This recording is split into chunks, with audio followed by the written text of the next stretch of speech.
On this episode of the Rebel Health Tribe podcast, available at rebelhealthtribe.com, we welcome Jennifer Fugo from glutenfreeschool.com. I do think that we have a very short, finite period of time that we're here, and I think we allow a lot of life circumstances to guide our actions, but I'm starting to realize that I don't really care about all the pretense and the fancy things and the niceties and putting on, like, keeping up with the Joneses and everything. Like, I care about people. I care about my family, about my friends who actually care about me. I don't want to go to a networking event because I could meet so-and-so who's going to put me in touch with so-and-so so I can be on this show. Like, I don't care about any of that stuff. I want, in my professional life, I want to help people reach that sense of wellness that they're not able to now. And if I can be of some assistance or some value in some way, then great. I've really served a purpose. That's coming up.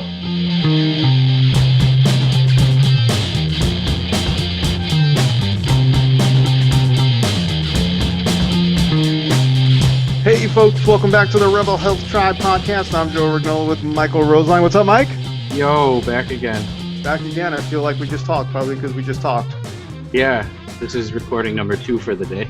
Yeah, I think we've got about 6 or 7 years of backlog of podcasts and here, so we should be good. Jen, by the time yours airs, I think my unborn son will be in college.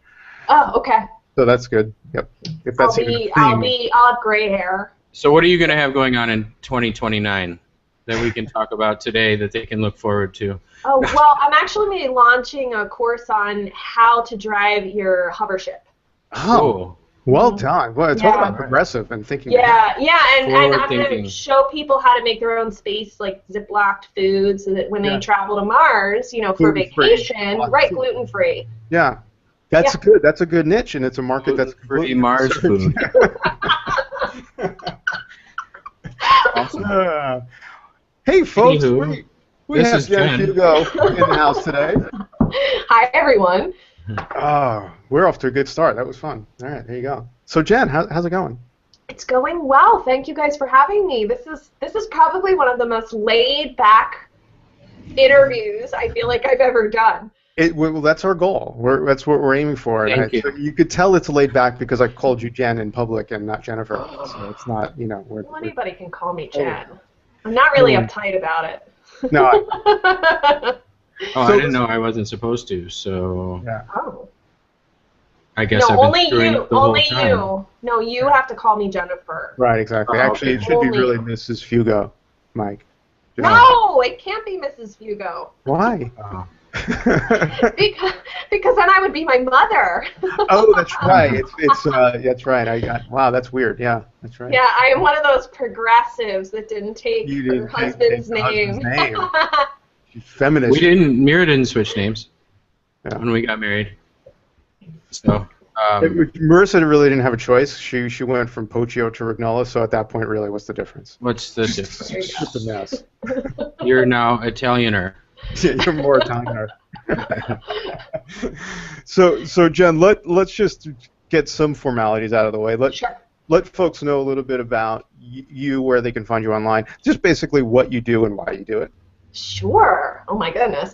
I am the founder of a website called Gluten Free School, and I typically work with women who are gluten sensitive and need to be for their health. So maybe they have celiac disease, gluten sensitivity, and autoimmune disease, and they find that a gluten-free diet really helps them, and they want to learn empowering but also practical and realistic steps and tips to go gluten-free but also maintain a healthy lifestyle. So that's what I do, and I also have a podcast as well, which Mike was on, and it's all about how to be a better patient. And so you can check that out on my website, and I have recipes, and I do articles on, I just do a lot of research, and I'm in grad school full time, finishing my final year out for a master's in nutrition. Right? Yeah, so I'm really happy that that's going to be over with in the next year, and I can move on to all the other certification nightmares in my state that I have to overcome to be able to practice here. But I've learned a ton, and I love giving that information or sharing that information with the people that follow me, because I recognize now, especially after working for about 10 years in my father's medical practice, that the regular person has no idea how to understand the maze that is medical culture in a sense. Like, you know, you and I, and we're all a part of this like wellness industry, but even that, like, even with functional medicine, like, there's a lot that people don't understand. And I think I also take issue with some of the things that are put out there as like proof that some of these, you know, supplements work. You know, people use as marketing material, when in reality, like, the reason they're able to use that is because most people don't actually know how to read studies, and they don't know if what they're even being told is true. Right, so they read headlines. Yeah, they read headlines. They're like, oh, well, because these mice were fed a high-fat diet, let me think, what was it the other day I saw on Facebook? Because they were fed a high-fat diet, that decreased their leaky gut. Well, guess what? You can't apply a study on mice to human beings. Like, it's suggestive, but that doesn't mean it does. And to actually put it out there, and it was a really big-name person that did this, to actually put that out there is inappropriate, because it's not a part of the evidence-based pyramid that medicine for like functional and integrative practitioners follow. So it's not appropriate. So it's just things like that that really bug me. I guess like I'm a little bit of a stickler for being appropriate. So. No, that's good. I mean, and I guarantee, you know, I'm willing to bet that at the end of that study, the conclusion was something to the effect of, you know, further studies need to be done to, you know, verify this stuff. You know. Probably. Yeah. People forget that part. Jen is the caller of bullshit. Yeah. Well, you know what? It bothers me that I see, you know, I go to people's websites, and I'm sorry, folks, if you guys happen to be listening to this and you have like a big website for the wellness industry and you're doing research articles, you know, like my club members, they ask me questions. They'll be like, hey, I read this article, and they'll post it up and say, is this accurate? And I've actually gone through on our monthly calls and dissected why all the research is complete BS. Like total. Like, yeah, well, they're comparing our digestive system to a cow's, and they're not the same. Right. And you know what? You can't use Wikipedia, FYI, in high school, so I don't think it's applicable to use or appropriate to use Wikipedia as a reference in a medical or wellness article now. Yeah, you're supposed to be professional.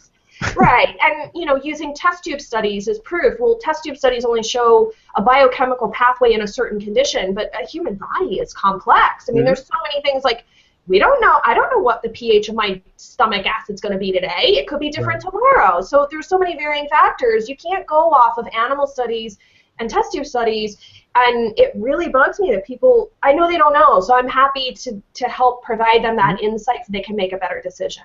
Absolutely. So you weren't always in the health, nutrition field. How did that transition happen? Oh boy. Well, my dad is an ophthalmologist and an eye surgeon.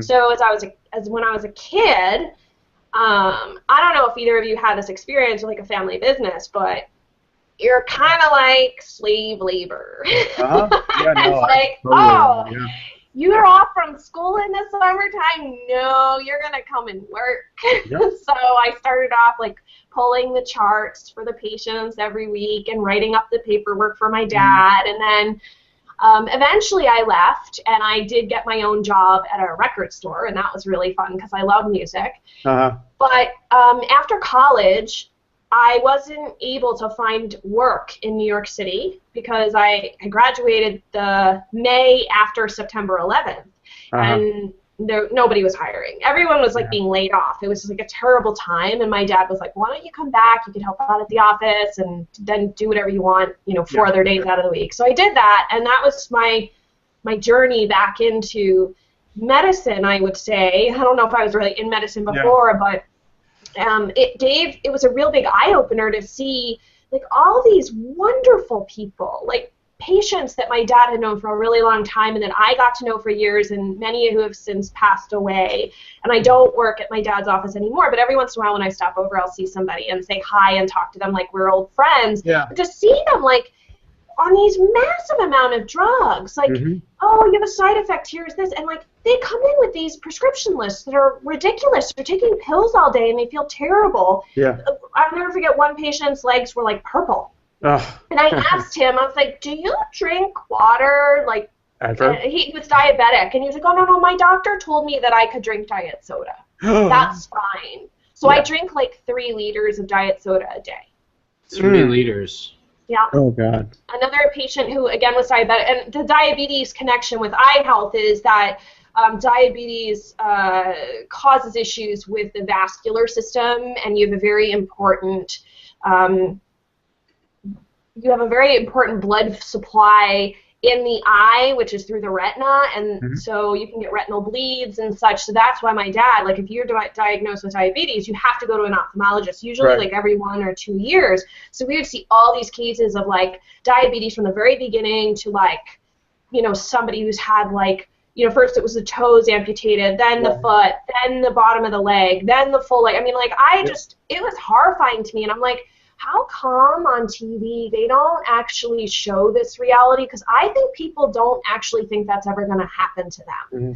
That they're going to end up... It would hurt the food and drug industry. Well, sure. I mean, they don't realize... You can't have that. So anyway, this one woman had this, she constantly get these retinal bleeds, and she was having to have injections in her eyes. They put needles in your eyes, by the way. Yeah. I know. Did you guys think you were going to hear about that today? No. Needles in the eyes? It's literally like the worst thing I've ever heard. It's so terrible. And you know, I really feel for these people because that's like a nightmare. And she told me that a dietitian whom she saw because of her diabetes told her that before breakfast she could have a bowl, like, totally filled up of Rice Krispies with skim milk and banana. Oh my God. That's what she would have. You're probably a diabetes educator too. That's it. I mean, you probably just pissed off a whole bunch of people by me saying. And actually, and I'm not trying to, like, you know, like, poo-poo dietitians, because they certainly serve in a very important role, especially the ones, and I know some really great ones, like Laura Schoenfeld and Kelsey Markensteiner. Like, there's some really wonderful dietitians out there that are changing things and are thinking, forward-thinking. But, like, one of my courses, my prereqs for my nutrition degree was taught by a diabetes educator or dietitian, and she literally told me in one of our assignments that sugar consumption has no effect on the development of diabetes. So I went back to my father, who's, you know, in his later 60s now. He's been an MD for a very long time, and my dad has not just an MD, but he also has a PhD. He's an eye surgeon. He's a published, his medical books that he's written. He used to be an editor for a medical journal, and I was like, Dad, is this correct? And he's like, that woman's out of her mind. She's teaching you that, and she's a diabetes educator? Like, that, you know, it's a shame that that's... Well, the thing is, who's teaching her? You know, she's being taught by PepsiCo and, you know, right. So it's a shame, the poor amount of information that's out there, and no wonder people are confused about what to eat, even at a very basic level, because they just want to be told what to do, and I completely understand that. Life is so crazy and hectic. Like, I can't even decide sometimes if we're going out to dinner. I'm like, Nick, just pick something. Like, I really made decisions all day I don't want to decide. And I can understand why people, when it comes to food, they go into the grocery store and they're like, for crying out loud, talk about decision overload. Yeah. The grocery store, like, I'm standing there, even just to try and buy cat litter anymore, I'm like, wait, this does that. Right, there's 8,000 choices. Like, wouldn't there just be one box? I could just buy one box. Yeah, well, they want to give the illusion of choice. Right. It's all the same companies that own the 8,000 items in the grocery store. Exactly. So you don't know which yogurt to choose. You don't know which vegetable to choose or what type of orange to choose because there's like 10. Right. So no wonder that people walk into a grocery store and just pick the same things that they've bought every single week because it's easier. It's easy. That's the only thing they understand. They need to pay by numbers, swallow this pill, and eat this, and that's it. And actually, one thing that I learned from I used to do grocery store tours, but I don't have time. I used to love to do that, is to take people. I take like a group of 10 through a grocery store. And it's amazing because I always start in the greens or produce section. And we're walking through, and I'm like, this is scallions, and these are leeks, and these are turnips, and blah, blah, blah. I can't even tell you, people are like, oh my gosh, I've walked through this section. I can't tell you how many times I've never seen any of this. I go straight to the broccoli and carrots, and then I leave. But it's just amazing that unless it's pointed out to us, oftentimes in an experiential manner, right? Because the people who are obsessed with buying books, they always want books. But I'm like, the book isn't actually helping you when you go to the grocery store. This has been my experience in actually leading people through the grocery store. And these are not people who are eating a terrible diet either. They're fairly healthy. They're fairly savvy as far as food is concerned, and they like to eat greens and stuff, but they actually have zero experience in trying new foods. And the idea that like they could go to Google or any other number of resources and learn about a new food seems like that never even occurred to them. So I think it's important to keep in mind, like when I work with people, I'm like, okay, well, let's like every week, let's try a new food. Like, what's the worst that can happen? You don't like it? Yeah, we should try it. Sure. Wrap it in bacon and eat it anyway. I walked a group of trainers through a grocery store once, like 9 or 10 trainers. That's hilarious. And, oh my. Was it like old bros? Yeah. Sorry if you guys are listening to this, but it was. And they had more misconceptions and poor choices and lack of knowledge than when I used to teach classes at Whole Foods to the general population. About like skim milk and tons of grain things and don't eat anything with fat on it and all this stuff. And it was pretty shocking. And the Calton's book is the closest thing I've seen to something actually teaching people what's in a grocery store. Yeah, sort of. But yeah, I don't know. I go to the regular grocery store like once every actually have that right 4 here. months probably. Oh yeah, that book. That book right here. Nice. Product placement. Oh, nice. Product placement. Yeah. But yeah, that book is the closest thing I've seen to anything that actually helps. It lists like the best and cleanest brands of all the different foods that they sell at grocery stores, so that's helpful. And a little bit on how to read labels and stuff like that. But yeah, people have no clue, and it's totally overwhelming. And like, I just don't go to a grocery store. Yeah, really. It's usually farmer's market. I mean, I go sometimes, but yeah. We have a produce CSA, a meat CSA, and 2 farmers markets, and a local co-op. But I live in Southern California, so that's not available everywhere. I don't have that. We have a farmer's market every other week, and I try to go. Right now, it's just been a little tricky with my schedule, but I definitely... You're Pennsylvania, right? I would think Pennsylvania probably have some more options there. If I was in Center City proper, I would. Yeah. But because I'm out in the burbs, we don't have any co-ops. We have a farmer's market, which once like later in May hits, then they'll go every week. And I definitely go every Saturday, and I buy my meat and everything. And I know my farmer. They're really, really great, and they care about their animals that they raise and then slaughter, and they just great produce, and they grow organically, so it's important. I don't know if anybody knows this or not, and probably your audience may, but it's important to ask if the farmers actually farm organically, because a lot of them aren't certified organic, but they do farm organically. They just can't afford the certification. Sure, it's expensive. And so I found out that was the situation with my farmer, and I was happy to know that, and I was appreciative. And they said, look, you can come to our farm anytime if you'd like to check things out. The door is always open. Here's our address. I was like, that's great to know. Yeah. My farm is actually in Pennsylvania, oddly enough. So, so I know my farmer too, but he's from there, and we get it delivered every Saturday. But anyway, let's back up a little bit because I want to learn more. You grew up in Pennsylvania?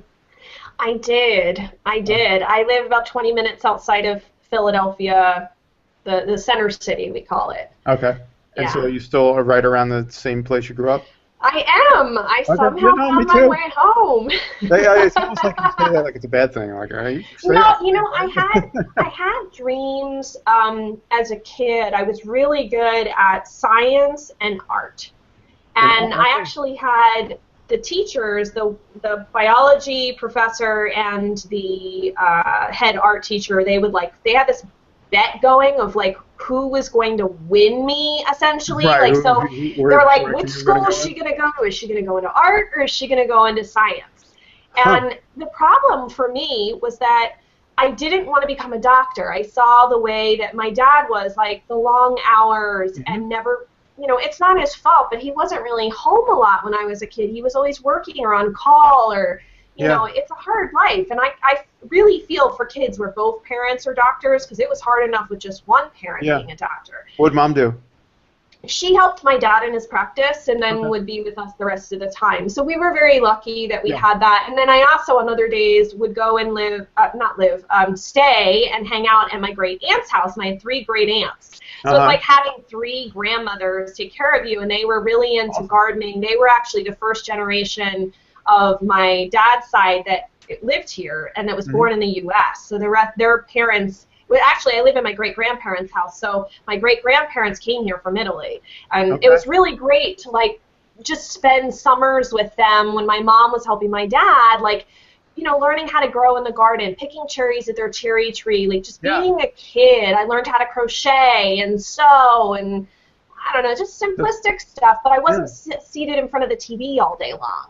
Yeah, well, I don't think our generation was as much as kids are now, but it's great. I mean, so you were exposed to like real food from a really early on. You were playing in the garden and getting dirty and right. But it's like, but but it was also still like bread. Like, so for me, for anybody that doesn't know, like I've been gluten-free since 2008. Yeah. So my background is like bread and pasta and pizza, but not like really cheap pizza, like better quality homemade stuff and whatnot. But so that homemade, home quality pride in our food really did come from my family, and I think I'm a decent gardener. I wouldn't say I'm an amazing gardener, but like I have a raised bed gardens now, and I really try to carry forward that part of my heritage because that's priceless. I'm never going to get that back, and I can't take. It's not like it's a ring or something I can pass along. The only way I can pass it along to my nieces is to do it. Yeah. And my sister and I are both really big into that, so we both have gardens and things. And every time I'm out there, I actually, and I know this might sound a little like pokey, but I actually feel like when I'm out there doing it, number one, it's very meditative, like to garden and be out there. But I also feel like I'm kind of connected to them. You know what I mean? Like they've been long gone for a long time. Yeah. But I'm sort of like, oh gosh, I don't know what to do, Aunt Mary. Like, come on, like how do I deal with this? And I feel like in some respect, like it helps keep them alive for me. Yeah. I'm gonna start getting emotional here. Oh. No, but that's great. I pictured like a Pixar movie in there, but anyways. Exactly. It's important. I mean, I think we're Jen's garden. Unfortunately. I know. Yeah, losing that connection. So you grew up with that, but still a lot of pastas, a lot of good pasta, but good pizza, but the typical Italian fare, just like that. Yeah, absolutely. And like my grandmother had recipes that, I mean, I don't honestly know what they were. She was like a pinch of this and a pinch of that, and like that's how you're supposed to cook. And now those recipes unfortunately are gone because we could never recreate them, but. I had a lot of really great, wonderful memories as a child, and growing into a teenager, it became a lot more challenging to figure out what I wanted to do because I never knew that food would ever become a passion like it is now. What kind of art did you do? So, ironically, I was really interested in fashion design. Oh, okay. And I ended up getting into Parsons School of Design twice. Which was at the time considered the #1 preeminent design school in the world. Mm-hmm. And I got in my first year. My dad said, no, you can't go to New York. I want you to go to a local school. So I went to Tyler School of Art. So this is right out of high school? So right out of high school. 18, 19 years old. Yeah. You're like, I'm going to New York City. Your dad's like, No. He's like, if you get in a second time, you can go. Really? And I was like, game on. So my first year of college, I took a full course load at Tyler, and then at night, I would take the train down into the city and take night courses at Moore School of Art and Design for fashion design because I didn't have enough credits to transfer that were, it didn't balance out the way that everything was structured. So I was sort of short in some areas that were required to transfer. And I had to redo a portfolio to transfer as a second-year student. So I got in a second time to Parsons as a sophomore. Oh, wow. And the only condition was I had to go to their summer program before the sophomore year started, and so I got to move to New York in. How did Dad handle that? Of June. You know what? He could not say a word. So I was very determined. I mean, that was what I wanted to do, and it was very eye-opening. It was a great experience. So I had this really crazy thing happen to me. My last year started with 9/11. My senior year. I was already not really I'd done some internships, and I really was not super happy with the way the fashion industry was. I was really jaded by the fact that like my classmates were wearing, $3,000, $4,000, $5,000 worth of clothes, different new clothes every day, which I couldn't afford, let alone did I care about.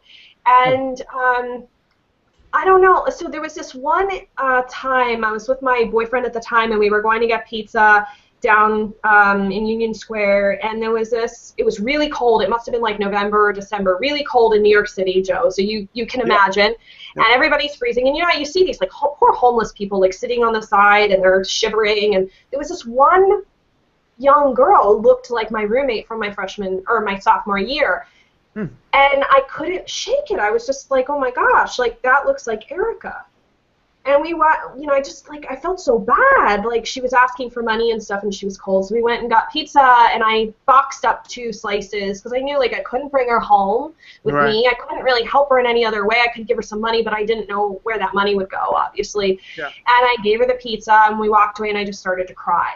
And that was really a turning point moment for me, because I realized that, what am I going to do? Go work for some designer and make $1,000 sweaters for a woman that's going to buy it, wear it once or twice, and then throw it in the back of her closet? Like, what good? I mean, it's not, and I'm not trying to poo-poo. I have friends that are really amazing designers that have their own businesses or anything. But I just wanted to contribute something. Right, in my heart, I felt like I wasn't giving back, and I really do believe, and I can't tell you where this even came from, but I do believe that we're all here, at least from my perspective, to leave the world in a better state than which we found it. And that to me, extreme concept, Jen. Right. But that to me, like making a sweater, a fancy sweater for somebody to wear to a holiday party that costs $1,000, that's made off of like essentially like slave labor in a third world country, to me in no way, shape, or form felt like I was giving back.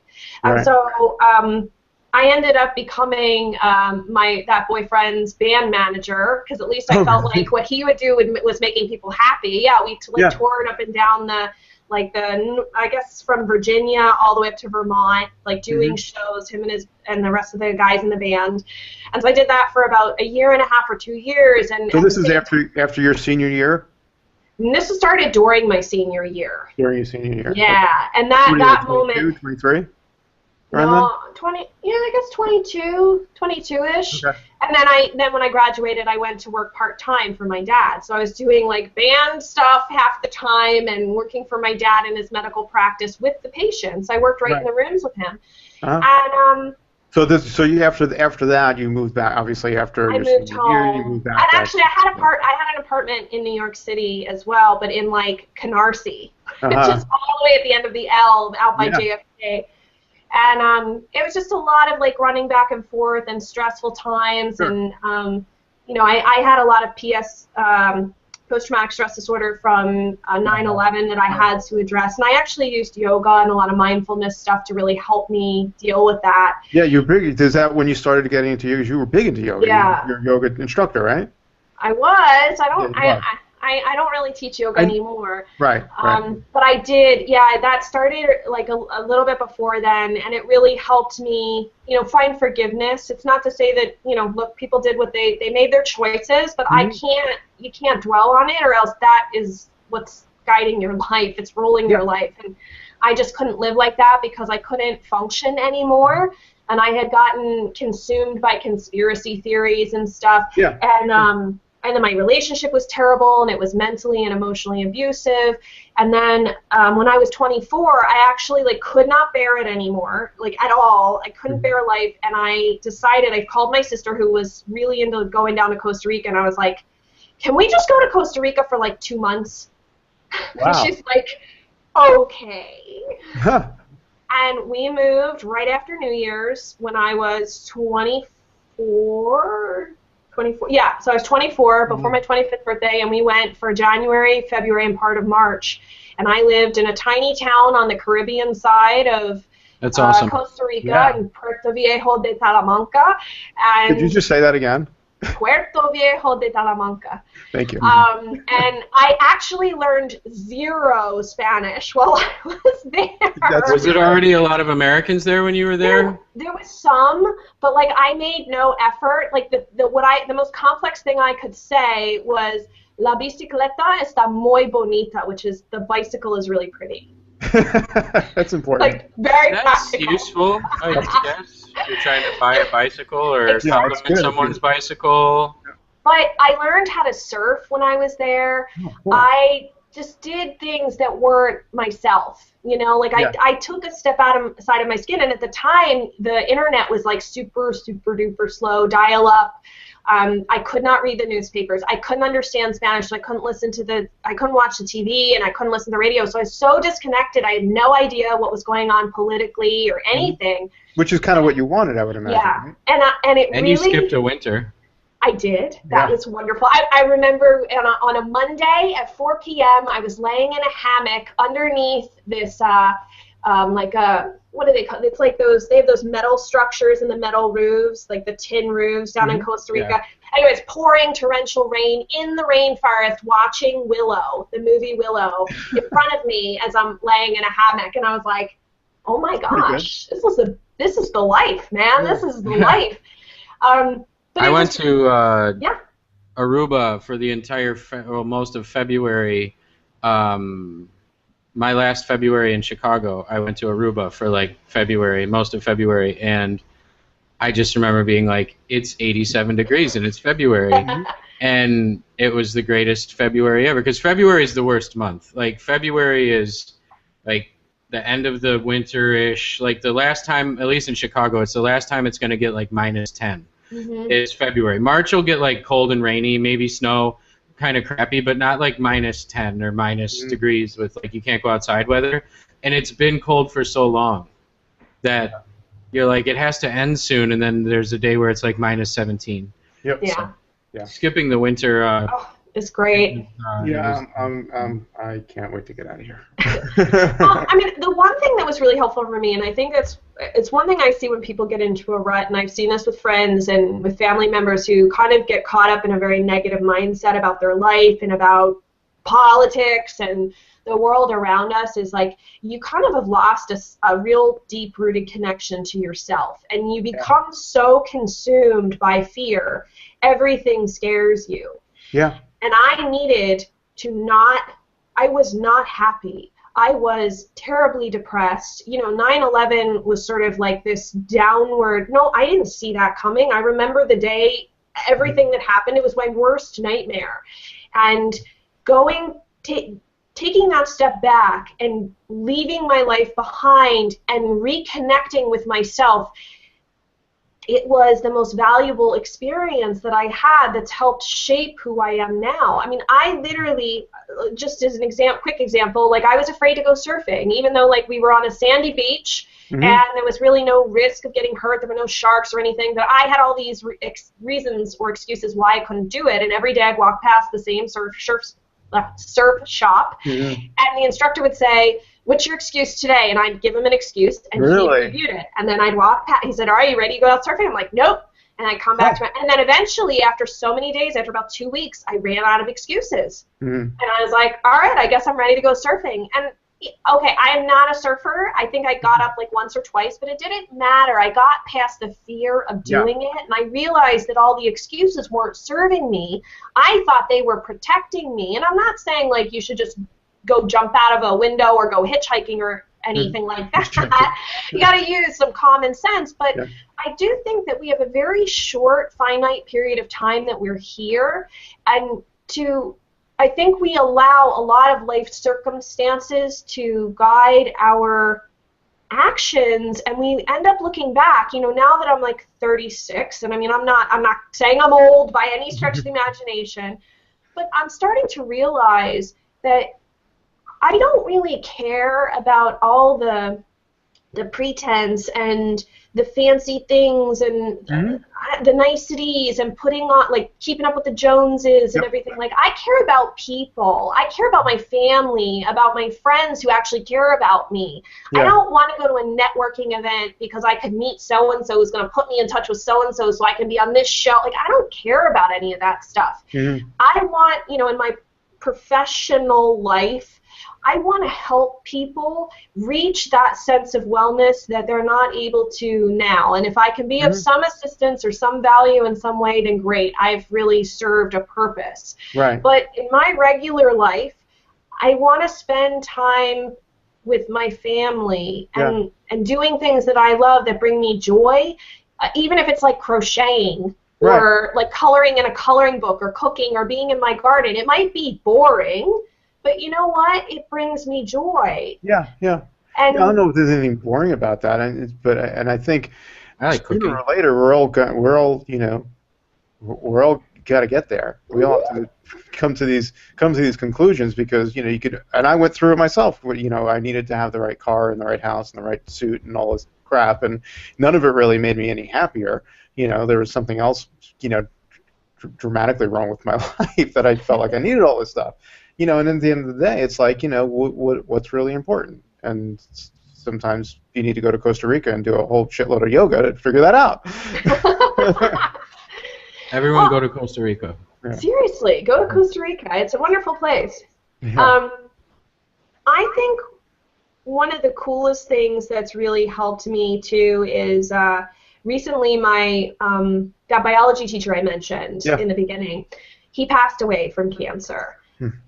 And it was interesting when I was there it took us 2 hours of standing outside of his wake, I guess that's what it was, the viewing, the night before the funeral, to get inside. I mean, 2 hours. The line was like out the door. And as I came in, like seat number one, seeing all these people there to just like show their support and I don't know, just say thank you to him, I guess, or whatever you do, just pay your respects and what have you. And they had all these pictures of him and his family was there. And I thought to myself, wow, what a life. Yeah. Have all these people here whose lives you've touched. They're not there because of what car you drove. They're not there because of your shoes or your hair or how much money you had. They're there to pay their respects because of how you helped them or inspired them. And that to me is more important. And I really try, there's like a whole like dark side to the wellness industry that, the consumers don't know about. And I really I don't consider myself part of that. I don't want to be a part of some phony backroom deal with people that I don't know just because I can make a lot of money. Like, I don't care about any of that. This is something Mike and I talk about all the time, and that, it's like we don't want to be a part of that, but we want to create our own version of it that's, a little bit more authentic and sustainable and, really done for the right reasons. Yeah. I think that many of us are out there doing that, and that's why I love you guys, and that's why we're friends. That's why we love you too. But I do think that it's so important to have, to be, ask questions, be critical of people who you follow online. I mean, I can tell my readers, I'm like, question what I say. If you think I'm wrong, write me back and be like, Jen, I am calling you out. I don't agree. Yeah, I mean, even Buddha said that. So, I mean, if he can say it, then we can. I'm not saying I'm Buddha. No, you kind of are, though. I mean, let's just be real. But I really love what I'm doing and the people that I'm meeting and the things that are the way things are changing in this world and the possibility that there is now for people to reverse like chronic damage where they've been sick for a long time. It's just really cool. It's really cool, the research that's out there. I think there's this movement of ethical businesses, ethical, corporations that aren't tied to their shareholders and have to continue to make, more profit every single quarter. I see there's a group of us coming up that are, have different priorities and putting people first before profits. Still, obviously we need to make a living, but, I see that this shift I see this shift happening, and it has no choice. It's either this shift is going to happen where we just live more sustainably and actually give a shit about each other, or this Earth is going to shake us off of her back like a bunch of fleas. Well, Joe, one thing that people often don't realize is that, like, you can go and visit my website. Mm-hmm. I can go and visit your website. And for you to visit my website, it's free. You can look around the information. You can read my articles, listen to my podcast. It's free. But what you, as the viewer, may not realize that my website actually costs quite a lot of money because of the amount of traffic that it has. Mm-hmm. All the different systems I have to have in place for it to load properly and for the podcast to work. And I think what people don't realize, and what I try to remind people, is that the internet is free for you as a user. It's not free for those of us that are providing content and service and value for people. So, keep that in mind. I think it's an important consideration that it's not really free. Somebody's paying for it. My biochemistry teacher used to say, there's no free lunch, and that's very true. Mm-hmm. Yeah, and we actually obviously need to make a living doing this, but again, the priority is what can we do to help people live healthier lives and be happier and have help them find their sense of purpose, because we're fortunate enough that we've been able to find what it is we think we were put on this earth to do. And I've noticed the more people we help, the better business goes also. Yeah, exactly. So it's like, it seems like the more we give, the more we put out there, the better things go when you're not thinking about the bottom line all the time. It's amazing how that happens. It is. Yay. Group hug. No, yeah, and I've been in some meetings and some parties and some rooms and some events and some things with some people and heard some things that were said, and I was just like, oh, God damn it.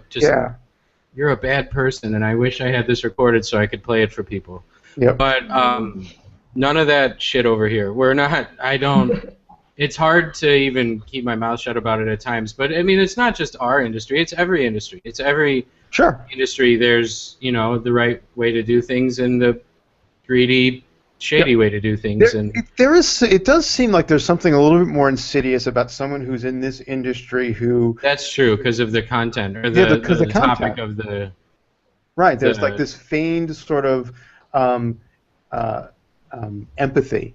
Like, oh, these people are really desperate, let's take advantage of them. Yeah. And when I hear stuff like that, like, I don't know. I've got a blacklist of people that you'll never see on any of our stuff, I'll put it that way. Exactly. Yeah. I won't share it publicly, but if people want to do their homework and figure out who never pops up on Rebel Health Tribe things, eventually they'll figure out a trend of it. But and I had to start being really careful who I worked with, because I couldn't... I just came to learn the hard way that some people were they really weren't who they were saying they were, and it was really a contrived marketing story.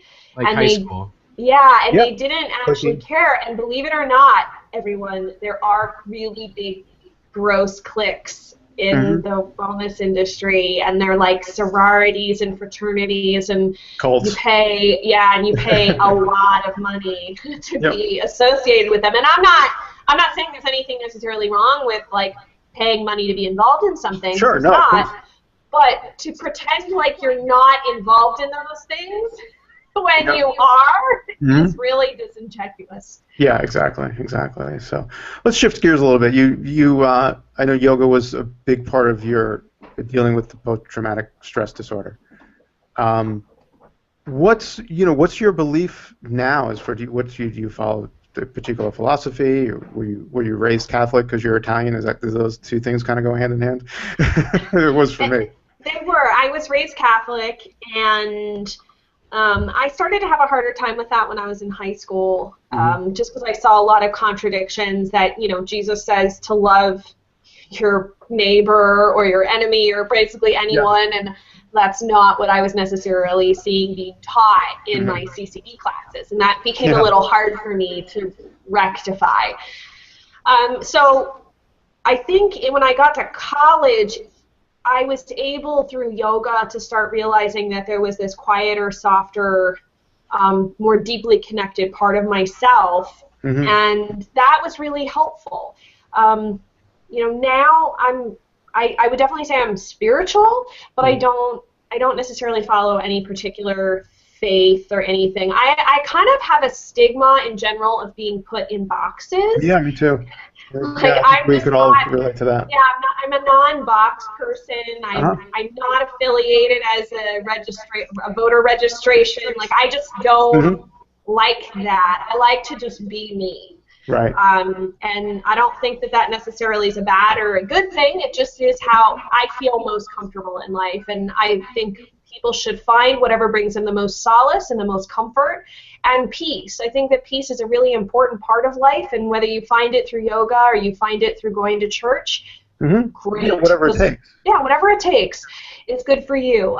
For me, I have a little hard time with that, and it's something that I struggle with. I wish I had more of a community, but I actually got injured pretty badly doing yoga because I got really into it, and I don't really associate myself with that stuff anymore either. Oh, I got you. Well, maybe not the Western Americanized version of yoga, at least, I would imagine, right? No, but I don't even really practice yoga anymore. Oh, you don't even practice? Okay. No, not really. I can't go to classes because teachers always want to fix me, and they're not. Like they shouldn't. And especially because, if I put any weight on my head, I could end up paralyzed from the neck down. Oh, jeez. Yeah, I got hurt really bad. So for anybody out there who's saying, yoga's going to solve all your problems, you can't get hurt doing yoga, I am proof that is not true, unfortunately. I'm not saying that you shouldn't do yoga. I do think yoga can be very therapeutic, but I do think you also need to listen to your body, and I think that teachers need to remember they're not medical professionals. It's not their job to fix people. And I ended up following a lot of yoga gurus in Philadelphia who sort of they thought that they knew more than they probably did and exacerbated issues. I don't blame them per se. I should have used better judgment and have gone to an orthopedist long before I did. But so I don't really go to yoga anymore. I actually just teach one man, and I only teach him because I enjoy it, and it's very more. He just wants to relax and chill. And I've been teaching him for almost 6 years now, and we have a very good relationship. So I do it because I enjoy it, not because of anything else. And that's pretty much all I do as far as yoga is concerned. Yeah. And what's the point of doing anything else that doesn't feed your soul at the very least? Exactly. So if I'm going to work out and I'm going to make the effort to leave the house to get sweaty, I'm going to do something that's fun and that I'm not going to be in pain the next day doing. Yeah, awesome. Well, I think that's a pretty good thing to end on. Yeah. Let's. I think some important takeaways here is that you should, figure out what your life's purpose is and do that thing. Go to Costa Rica. Go to Costa Rica. Find yourself. Learn to surf. Yes, learn to surf. We did that about 1.5 years ago. We're not awesome at it either, but it's fun to do even when you suck. So. Yeah, good stuff. There you go. Cool. Jen, thank you so much. This was such a cool conversation. Thanks for having me. I appreciate it. Like I said, I've never done something where the conversation was just so free flow. Let's do it again. I feel like we can talk for another several hours. So let's, Oh, there's a lot. There's a lot that we did not discuss. It's all good. That's cool. Awesome. But I'd be happy to come We'll back. do a part 2. Once again, glutenfreeschool.com is your site. What do you have going on over there? So just give folks, tell them what to expect when they visit your site. They'll get a lot of really good, fun, positive empowerment around eating a healthy, gluten-free diet. And if they need support around doing that, making it happen, and becoming fully compliant, then it is definitely the right place to be, because I have plenty of tools and stuff to help them make it happen. Yeah, it's all good content, and as you heard on this podcast, it's all well researched. Yes. Or else it doesn't end up on the site. Good stuff. John, our people who have ended up over with you and checking out your stuff have always given us awesome feedback. So we highly endorse 2 thumbs up. Yep, thank absolutely. You, and I get the same feedback about the people I send to you guys. So awesome. Thank you. Nice to know. Good stuff. Thank you, Jen. I'll talk to you soon. All right. Thanks, Jen. Guys. Bye.